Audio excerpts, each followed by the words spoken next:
Salut les amis, pourquoi pensez-vous que tout malheur qui vous foudroie serait tributaire à un acte de désobéissance que vous aurez posé dans votre vie? Pourquoi pensez-vous que le malheur qui touche à vos enfants serait la résultante de vos péchés ou bien de vos écarts devant le Seigneur? Pourquoi voulez-vous toujours donner une explication diabolique et satanique à toute situation désastreuse qui s'abat sur vous?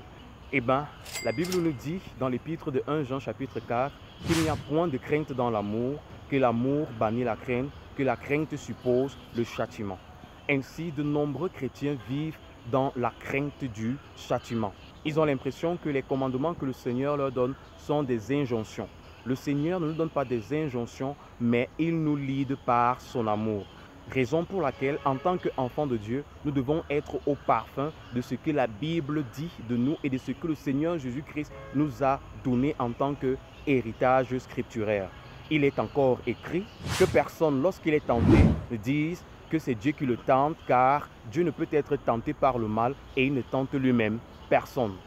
Les réalités ou les situations que vous connaissez, que vous traversez, ne sont pas le fruit de ce que le Seigneur serait en train de vous frapper ou de vous punir pour le mal que vous aurez posé ou bien pour une légèreté que vous aurez manifestée.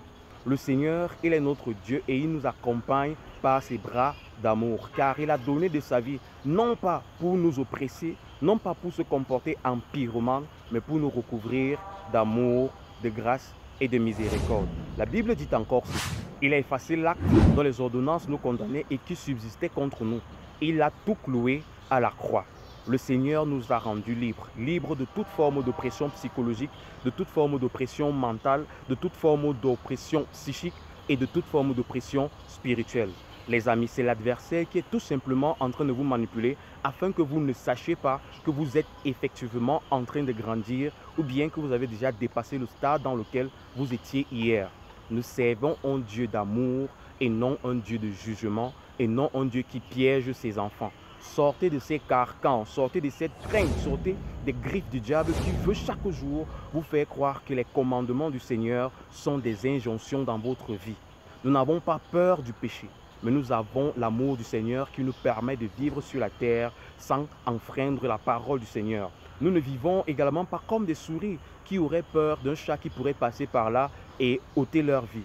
Nous servons un Seigneur qui nous a fait des promesses. Il a dit qu'il sera avec nous tous les jours jusqu'à la fin du monde. Jésus-Christ n'a jamais dit qu'il détruirait ses enfants ou bien qu'il leur ferait du mal, mais il nous a dit que si nous l'aimons, nous devons également garder sa parole en nous et non pas dans la crainte, encore moins dans le doute ni dans la peur, mais dans la liberté et dans l'amour. Car la Bible nous dit ceci: là où il y a l'Esprit de Dieu, là également se trouve la liberté. Mes frères, sortez de toute prison spirituelle et acceptez la liberté que le Seigneur vous donne. Vous avez été payé à un grand prix et cela n'émane jamais de vous, mais par la seule grâce et la faveur que le Seigneur a bien voulu répandre pour chacune de nos âmes. Demeurez dans la véritable doctrine, sortez de tous les pièges par lesquels l'adversaire voudrait vous apprivoiser. Que le Seigneur prenne soin de vous. Shalom.